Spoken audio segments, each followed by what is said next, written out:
పర్లేదు నమ్మకం ఉంది. మేము అదే మాకు కూడా ఉద్యోగాలు వస్తాయని చెప్పి నమ్మకంతోనే మేము ఇక్కడికి వచ్చాం.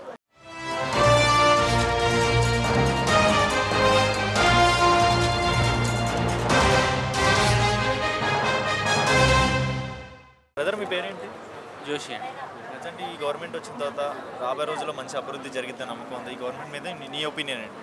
పర్లేదు నమ్మకం ఉంది. మేము అదే మాకు కూడా ఉద్యోగాలు వస్తాయని చెప్పి నమ్మకంతోనే మేము ఇక్కడికి వచ్చాం. అదేవిధంగా మీరు ఎక్కడి నుంచి వచ్చారు ఇక్కడికి? మేము ఇక్కడ మాది కృష్ణా డిస్ట్రిక్ట్. స్టూడెంట్స్ అందరూ కలిసి ఏకవచనంగా వచ్చారు కదా ఈ లొకేషన్కి. అంటే లైక్ పవన్ కళ్యాణ్ పార్టీ ఆఫీస్కి రావడానికి కారణం ఏం జరిగింది? అంటే అంతకుముందు మాకు ఆర్డర్స్ ఇచ్చారు. మేము ఐటీఐ చేసాం. ఐటీఐ చేసిన తర్వాత కోవిడ్ టైంలో మాకు ఆక్సిజన్ టెక్నీషియన్స్ ఎవరు లేరని చెప్పి మాకు ట్రైనింగ్ ఇచ్చి తీసుకున్నారు. మేము ట్రైనింగ్ చేసాం. ట్రైనింగ్ చేసిన తర్వాత అట్లా జాబ్ చేసాం. అక్కడ 1 year అలా చేసాం. అయిపోయిన తర్వాత పిఎస్సీ ప్లాంట్స్ ఇవన్నీ పెట్టారు. చాలా కోట్లతో ఖర్చు అది. ఆ ఖర్చు పెట్టిన తర్వాత అయిపోయిన తర్వాత మమ్మల్ని తీసేశారు. ఇక తీసేసిన తర్వాత జరిగింది ఇది ఈ గవర్నమెంట్ ఉన్నప్పుడు జరిగింది, ప్రీవియస్ గవర్నమెంట్లోనే జరిగింది. సెకండ్ కోవిడ్ టైంలో జరిగింది. అలా జరిగినప్పుడు తీసేసిన తర్వాత ఇక మ్యాన్ పవర్ లేక ఆ ప్లాంట్స్ అన్ని క్లోజ్ చేసేసి ఇక హాస్పిటల్లో వేరే లిక్విడ్ ఉంది, దాన్ని వాడుతున్నారు. ఇక ఈ ప్లాంట్స్ అన్ని క్లోజ్ చేసేసారు. మేము లేకపోవడం, మ్యాన్ పవర్ లేకపోవడం వల్ల ఇది అయింది.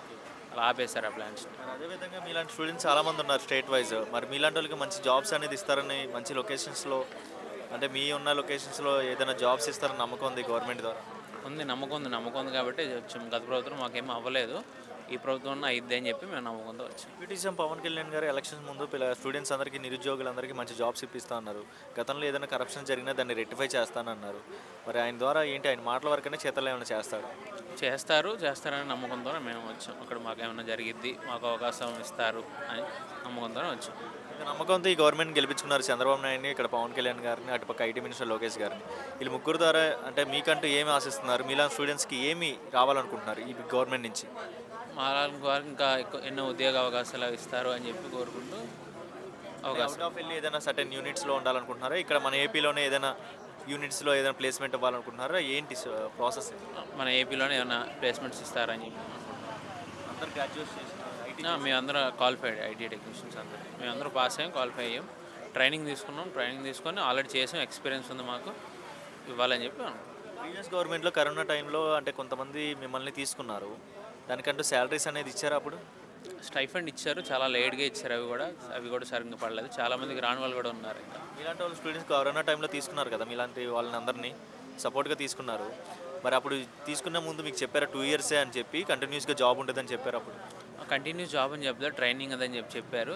చెప్పిన తర్వాత ప్లాన్స్ ఇవన్నీ పెట్టిన తర్వాత మాతో రన్ అయింది. తర్వాత ఎంప్లాయ్మెంట్స్ లేక మమ్మల్ని అలాగే ఎంప్లాయీగా రన్ అయ్యారు. స్టూడెంట్స్ని ట్రైనింగ్ ఇచ్చారు. మేము ట్రైనింగ్ నుంచి అలా ఎంప్లాయీగా మేము అలా చేసాం. దాని తర్వాత ఇక అయిపోయింది, తీసేశారు. దీనికోసం ఏదైనా సపోర్ట్తో ఒక లెటర్ పెట్టడానికి ఇక్కడ పవన్ కళ్యాణ్ పార్టీ ఆఫీస్ రావడానికి కారణం అంటారు? అవునండి, మీ లెటర్ నా కోసం ఇస్తారా, మమ్మల్ని పెట్టించుకుంటారని చెప్పి ఒక నమ్మకంతో వచ్చి